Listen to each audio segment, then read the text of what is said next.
Here we go. Welcome to the next episode of Did You Know with Dr. Raymond Lombard. And I'm your host, Wessel Kutsia, and we are in another installment of this exciting program. Did you know? Did You Know with Dr. Ray.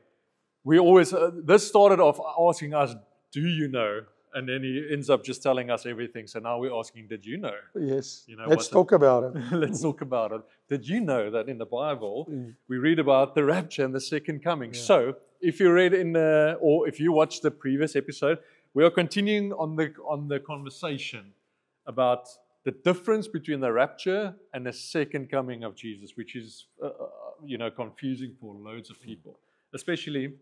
We spoke about it, the mystery of the church and understanding all of those, progressive revelation. So we'll continue on that. So if you missed that one, go back and listen to the previous episode because we started building on that and was really, really interesting understanding the dispensations of God and how He dealt differently with everyone, and that we are living in the fullness of the revelation of understanding God's plan for all of us. And maybe I should just say it because I didn't do it previously, Wessel. Yes. This church is not the last dispensation.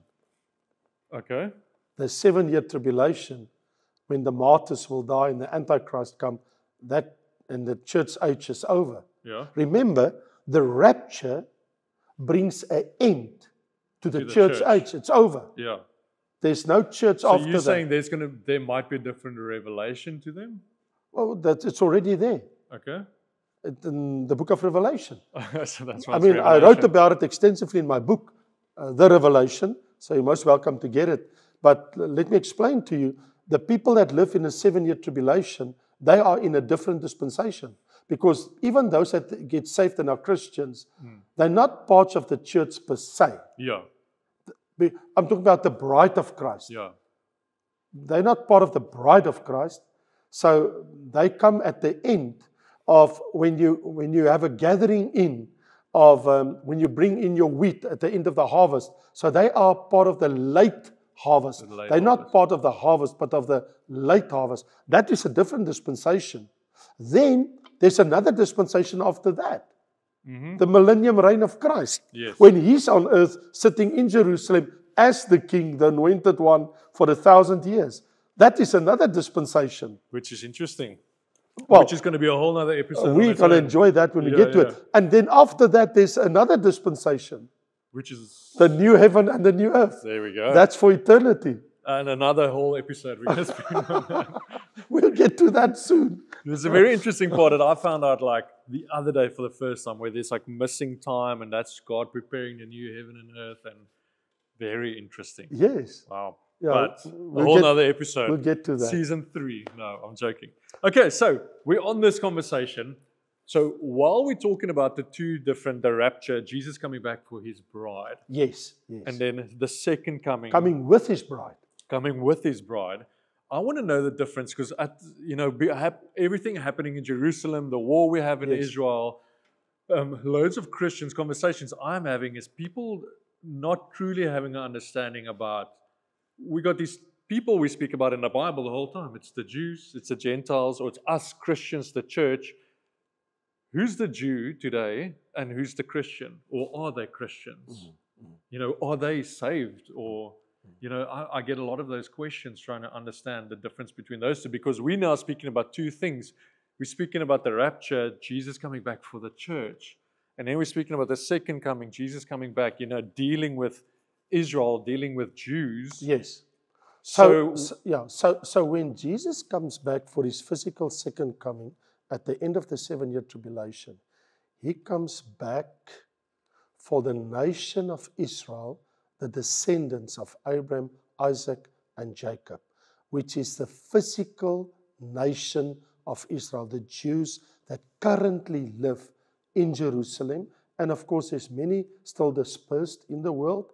I think at this very moment, as I'm speaking to you, we have between 6 and 7 million Jews on planet Earth not reside in Jerusalem as I speak to you. So God is still coming back for the same covenant He made with Abraham. Oh yes, that's an eternal covenant. Even if they don't believe in Jesus. Oh yes, of course. Because remember, that's a wonderful thing that Paul explained in Romans 11. He actually says in Romans 11 that God will never because of what has happened in the past. Even if Israel is in unbelief, God will never make his covenant at naught. He explains when he says, concerning the gospel, they are enemies for your sake. This is Israel, the rejection of Israel. But it's not final. But concerning the election, they are beloved for the sake of the fathers. All right. So are we talking about the gospel and Israel, or are we talking about election and Israel?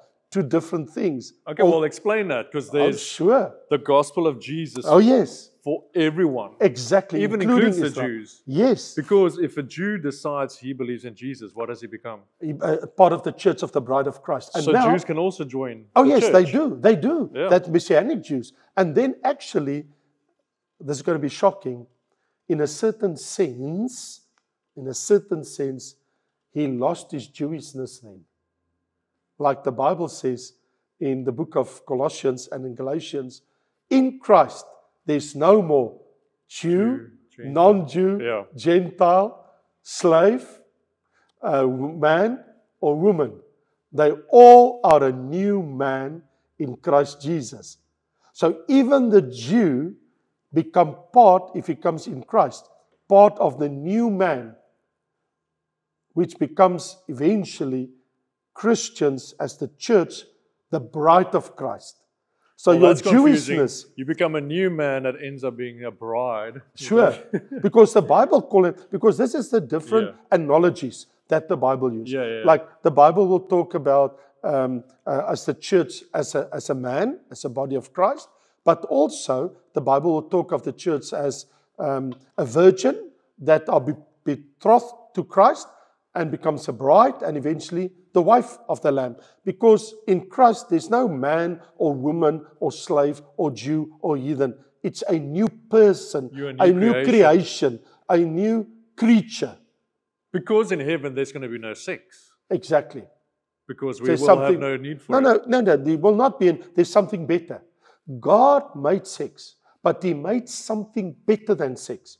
Can you believe that there is something better? Yes, sir. And you are about to find it out when you go to the portals of heaven. God's got something even better than that for us, that you will not even miss it. It won't even be an issue anymore. Yeah. For us, it's unthinkable because living in our earthly bodies now, for us, it is the highest enjoyment. But God has got something much better than that. Because when we get our celestial bodies, when we get our glorified bodies, it's got something much more special than that. Wow. Okay, so you have the gospel. Jews can join in to be the church. Yes. And they become then Messianic Jews. That's what we will call them, because they believe in the Messiah. But then the rapture happens. Yes. The Messianic Jews they will be taken with the church. Exactly. So what stays behind is unsaved Israel. Now. And that will be Orthodox Jews or just any... I don't know, there's probably many types of Jews. Now, you have only two types of Jews if you take the Messianic Jews away. Okay. You've got your Orthodox Jews that holds onto Judaism, the law books of Moses, Old Testament believing Jews, and then you have secular Jews. They just don't believe. Okay, non-practicing Jews. They are Jewish. Yeah. And they are part of the Jewish nation, but God doesn't feature in their life. Yeah, it's like people growing up going like, I'm a non-practicing Catholic. I grew up Catholic, but I don't practice. Exactly. So what's happening is those people that are stayed behind. The good news is, Wessel, after the rapture, the 144,000 Jews, 12,000 of every tribe.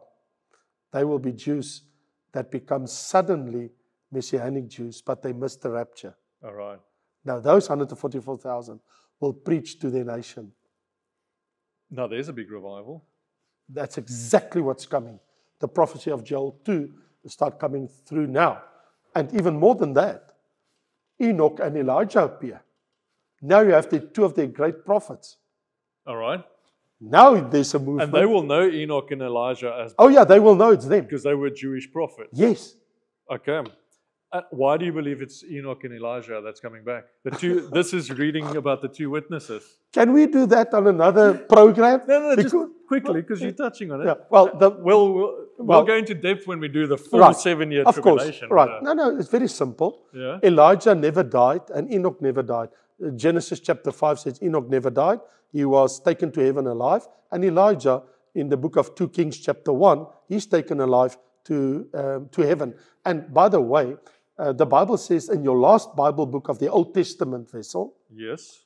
Malachi, it says, Elijah will come back before the great day of the Lord to turn the hearts of the people, Jewish unbelieving people, back to God. Yeah. Okay, well, there we go. I can't just go past you making comments. Yes. Which is to you like second nature, going, yeah, these two people will appear. Because they never died. Us normal people will be like, yeah. Okay, great. And I don't know where you got that from. No, for sure. And in Revelation chapter 11, they die. Yes. After 3.5 years. So the two witnesses will die in the middle of the They will be killed by the prince of Greece that will come out of the abyss, out of abyssals, because no human being can kill them. Yeah. They can let fire come out of their mouth. Nobody can touch them. Antichrist can't touch them. A false prophet can't touch them. And so how are we going to get rid of these two guys that calling our people to serve God, and the Antichrist want to sit in the temple and play God? How are we going to get them out of the way? Then a prince from abyss will come and kill them. And after 3.5 days, they will go back to heaven. But here's the answer to your question. Nothing has changed God's covenant with the nation of Israel. They are still the elected. Okay. And they will be for eternity.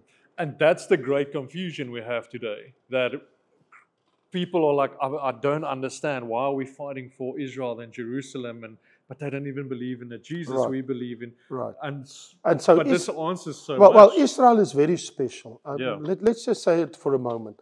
Israel is special for, without them, you wouldn't have had a Bible.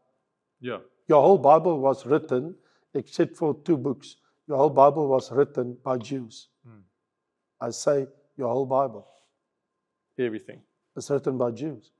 And who kept the record of the scriptures through all the years? Who protected it? I'm going to say the Jews. The Jews. Nobody else. And guess who died for us on the cross? A Jew. A Jew. Jesus Christ was a Jew. It's easy answers for me right now. I was just going to say yes. a Jew. And guess where the New Jerusalem will come down? In the Jewish city of Jerusalem. Yeah.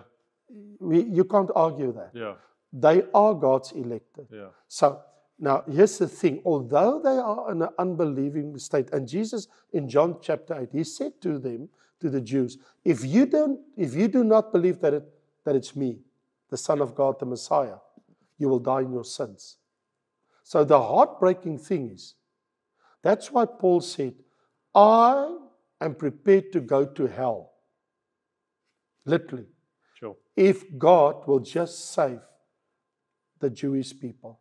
Wow. I will go in their place to hell. Yeah. If God will only save my people. So much he cried for his own people, the Jews, from who the Messiah came. So only Jews that's alive after the rapture, and that's 7 years before the second coming of Jesus, will have a second chance. Other Jews that's died previously doesn't have a... Because they didn't die in Christ. But you can't say they have a second chance because they haven't died. Yeah, Nobody has got a second chance. Yeah. If you say a second chance means I died, I'm resurrected, and I get another chance. So we can't use the word they get a second chance. We just say they still have an opportunity to come to Christ. But it's only the ones that's alive. Yes, of course. Okay. In the 7 years. Yeah. Because of the testimony of the 144,000. Yes. And because of Elijah and Enoch and the testimony. So many Jews will be saved. But here's the thing. All Israel will be saved, Romans 11 verse 26, on the day of the second coming of Jesus Christ. In one day, one single day in human history. For today, it's in future, then it will become history. Every Jew on earth will come to know Jesus Christ as his Savior eventually. Yes. But in the last day, the day of his second coming, because Zechariah explained in Zechariah chapter 12 from chapter 8 to verse 14, where they will see the one that they pierced through his hands appear from heaven. Yeah. And they will cry unto him and say, we did not accept you. We turned our backs on you and we never believed you. And now we are so sorry. And the Bible says, from tribe to tribe, they will all call on God. So just back to that, quick back, is that the elect of the Jews will be saved in the last day. Okay. But according to the gospel, currently they are our enemies because they don't accept Jesus. So in a certain sense, to answer what you've been spoken about just now earlier, you've been speaking about, the Jews in our eyes, they're not in a good spot at the moment. They die without Jesus. Mm. Yeah, if you're not in Christ. Like the Gentile nations. Yeah. It's the same. Yeah. But the elect will always be there. Yes. There will always be Jews over until the day when Jesus comes. Yeah. Yeah. Very interesting. Okay. Any other differences that we need to look at? Yes. The rapture or the second coming? Yes. The rapture's got no visible signs. There's no sign the rapture's going to take place. But there will be many signs because before the physical coming of Jesus Christ. If you go to Matthew 24, it says the sun will be struck and will become dark, the moon like blood. Yeah. The heavens will shake, the earth will shake, there'll be earthquakes, there'll be the terrible tribulation, there will be signs in the heaven and on earth. So there's going to be a shaking, the earth's going to shake like a drunken man. All these signs will happen. So there's many signs that are going to rock the earth and the people on the earth. It will shake them in their foundations. The Bible even goes so far in Revelation 16 to say, all the cities, all the big buildings of the earth will be flattened when the earth is shaken. Not some, all the cities of the earth will come crushing down and people will just flee to the mountains and away from the cities and the buildings. Sure. I mean, that signs is a prelude. And when all the millions of the armies come over the Euphrates River and over the Tigris River from the east, flooding into the nation of Israel to take the Jews out. Yeah. That very, very moment, I mean, all these signs will take place before the second coming, but there's no sign before the rapture. So meaning those signs will all happen in a gap of 7 years? Exactly. Yes, because at this moment, now, of course, if you watch the series, we looked at the evidence that we're living in the end days, but that doesn't mean what we've been seeing on earth, the wars we're seeing, and there's a hurricane in America or this and this. Yes. That is not even touching on what is going to happen in a 7-year tribulation. Yes. So you can't say now, because a lot of people are like, we're living in the end days, we're in the great tribulation. No, not even closely. Yeah. Now, this is just what Matthew chapter 24, verse 1 to 11 will call the pains. Okay. It's like a woman that gives birth. Yeah. It's just pains. Yes. So for the last 2,000 years, we just go through birth pains of a woman about to give birth. But it's very different at 7 years. Oh. Very. Definitely. So the rapture, what makes it different than the second coming also, the rapture brings a great blessing because it takes us from earth to heaven. Yes. We enter heaven without dying. Yes. We are the generation that will not die. We live in the last generation. Yeah. So our generation will see Jesus come. Yeah. So we will not die then. Maybe my age, if it happens 20 years from now or 15 years from now, I might be already dead. But it will happen according to, if we looked at the signs, in our generation. But what is interesting, for us it's a blessing, but for the earth, it will cause great havoc because millions and millions and millions of people will die at the second coming of Christ. Okay. It's not a joy. Yeah. I mean, all the armies at Armageddon, all the goat nations. Okay. I mean, this is going to be war. Because the angel armies are coming down. This is the greatest war on earth ever since the day God created man. Okay. I mean, there's no war when the rapture takes place. Yeah. It's a blessing for the church. But for the earth, it's the greatest war. In actual fact, thousands and thousands and tens of thousands of angels come to fight with Christ. The armies. Well, I will say the rapture is a blessing to the church, but everybody left behind, they're going to have Oh yes, havoc. planes crashing, cars driving Large without drivers. scale havoc and death. Yeah, yeah. And it builds up. And then it just gets worse to the second coming of Jesus. Yes, builds up to the second part of the 7-year tribulation. Yeah. And then ends with this great war. So what I want to say is there's a big difference between the rapture taking us away in a twinkling of an eye Yeah. and a great war that break out in Edom and in the Kidron Valley and in the Israel Valley. On 3 fronts, there's huge wars. There's a war in the city of Jerusalem, simultaneously in the north of Jerusalem in Galilee, where Megiddo is. Been there many times, I know exactly where it is. And then in Edom, I've even been there in the south of Jordan. So there will be millions of Jews fleeing to Jordan, and the battle will take place there at the Kidron Valley, between the Mount of Olives and Jerusalem, the city, and of course in the north. So there's a big difference between the rapture and the second coming. You don't want to be here when the second coming of Christ takes place. It's going to be death.